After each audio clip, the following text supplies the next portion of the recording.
So class example 2, pre-engagement activities for 9 marks. So you've got your 3 minutes of reading time. Background information. You are an audit partner, so I just make a note here, my experience at CA Auditors Inc., a small audit firm. So I just make a note that I'm small. I should really be accepting small audit clients. You have recently been awarded the tender for the 30 January 2021 audit of Nike Limited. So recently awarded, I make a note here, pre-engagement, and all the things that I should be considering when I know we're in pre-engagement should be in my head.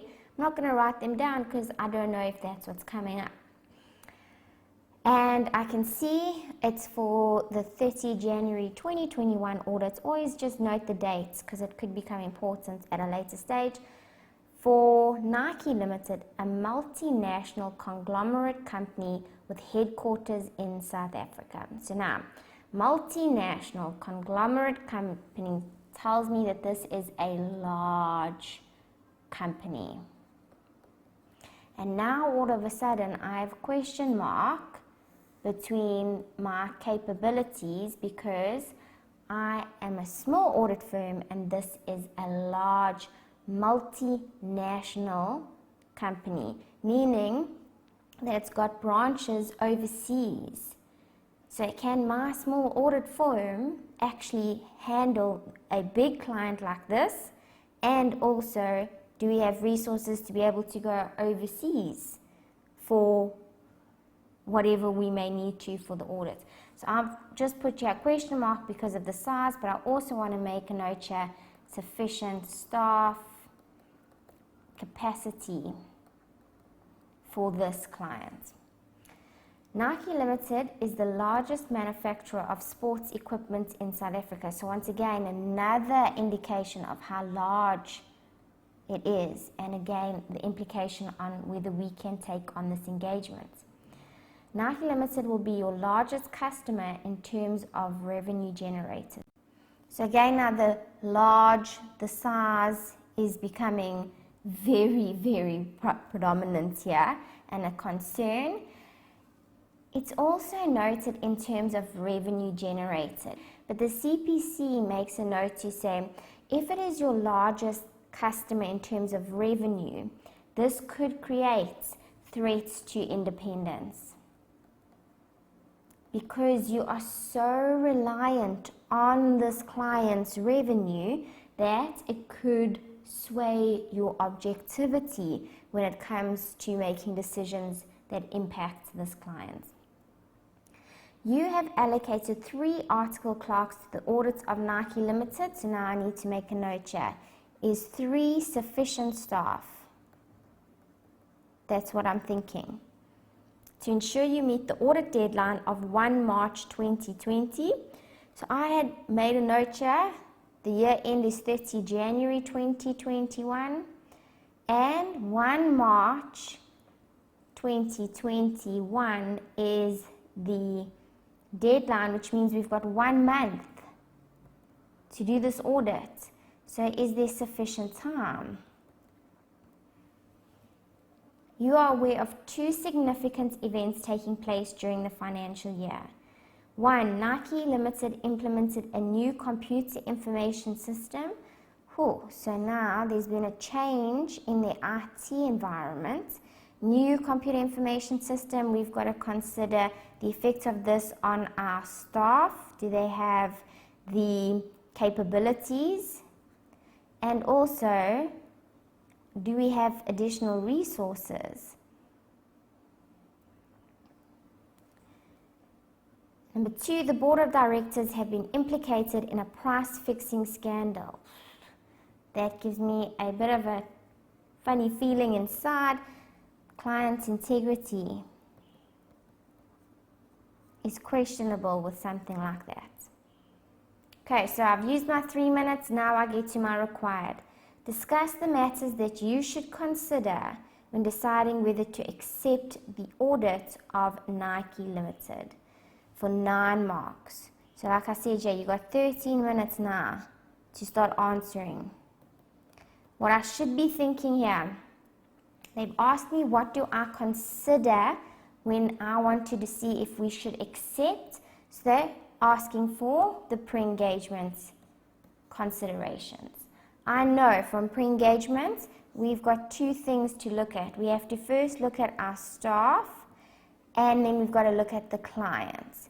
In terms of our staff, we've got to see if we are capable, competent, if we have sufficient staff to be able to take on this engagement because of time, and whether we have resources at our disposal that can assist. And then in staff, we also have got to look at the ethical requirements. Do my staff all meet those ethical requirements? Can they comply with the 5 fundamental principles and independence based on who this client is and who my staff are? From the client's perspective, we just need to look at the integrity. Are we comfortable? Is there anything there that indicates concerns with the integrity? Then, so this comes straight out of your ISA 220. Then I've got other considerations. Other being, can they pay the fee? And is there actually a vacancy? That even rhymes. And then I've got another standard 210, which says, have we got a contract that binds us and holds them accountable and us accountable? So is there an engagement letter? All of these are things I should be considering when determining whether we want to accept them or not. Okay, so I can now go about identifying where all the points I raised in the reading time fit into under these headings. So one of the things we had already picked up was they're a large company, we are a small audit firm. Do we have sufficient staff, sufficient capacity to take on this engagement? So that's going to fall under my staff and resources, capacity, competence, and ability, really. Then I've got another thing indicating it's large, so again will fall under my capacity and my staff's ability. Then I've got here the CPC for independence. So that's an ethical requirement. You've got to see if that reliance on their revenue is going to impact independence. The CPC will tell you that you will need to reduce that dependence on the client in order to maintain independence. So all we're going to note is that there is this threat here. Then sufficient staff, because they've only got 3 staff. Is that enough for this large client that is multinational? There's a tight deadline. Is there sufficient time? Do we have resources that are going to help us? They've got to change in IT. Do we have the capacity and the ability to handle this new computer information system? Is CATS a resource that we could potentially use? Then we've got client integrity.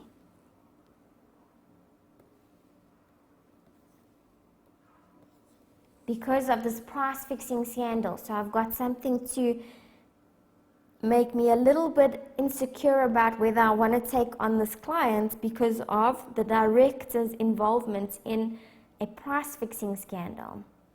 So I can already put down lots of points under each of the requirements from your ISA 220, and then just my standard theory points are going to say, is there a vacancy? Yes, because there was a tender process and you won it.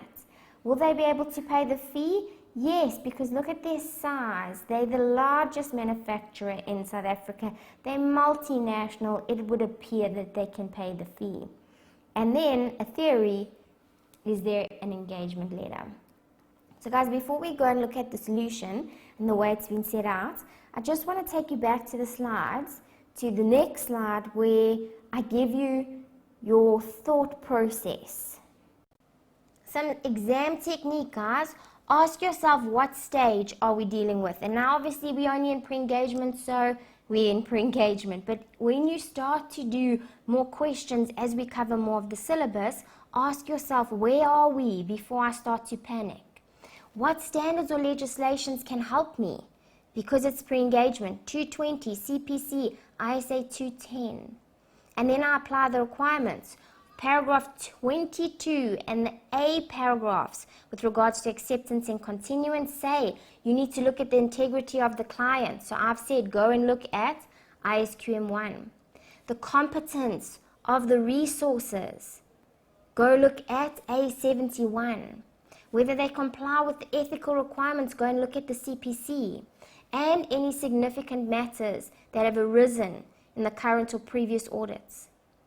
Okay, the CPC is going to help me with all those ethical requirements. 210 is then going to tell me what I need to have in terms of contractual obligation.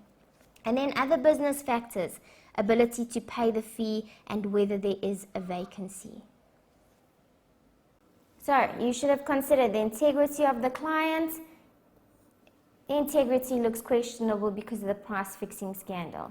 Engagements team, their competence, capability and resources doesn't look like they have enough because they've only got 3 and this is a multinational conglomerate and it's the largest manufacturer in South Africa or your largest audit client. Considering whether we have staff who can go and audit the foreign branches, so resources available there. There's a tight deadline. Do we have enough staff because of that deadline? Do we need additional IT assistance? Do my staff have experience in CATS because of this new computer information system? The ethical requirements, they are the largest clients of ours in terms of revenue, so that would be significant threat to independence. Reduce this threat by reducing dependency. Like I said, this comes from the CPC. I then go and see, is there an engagement letter and other matters? I think they can pay the fee because they are the largest manufacturer. In addition, I haven't put that down here, silly of me, but yes, there's a vacancy because there was a tender process that allowed us to win this engagement. So what are the questions you can expect, guys? Obviously, what matters to consider prior to accepting a client? So what are the things I need to look at? I've got to go to my standards for assistance there. It's also very obvious in that there are 2 parties. There's a client and there's auditors. What do we have to look at about for the client? What do we have to look at for the auditors? Okay, break it down, simplify things to help you instead of panicking. Okay, discuss whether they should appoint them as auditors to the client. So once again, look at all the considerations where it looks like the client's integrity is good and where it's not. Where it looks like there are sufficient resources that are capable or where there aren't. So I'm looking at both parts to it. And then evaluate by referring to your ISQM 1, 2, 220 and CPC. And finally, critically analyze an engagement letter, and we've already said go straight to the appendix there and do a comparison to see the differences. Alright, super guys.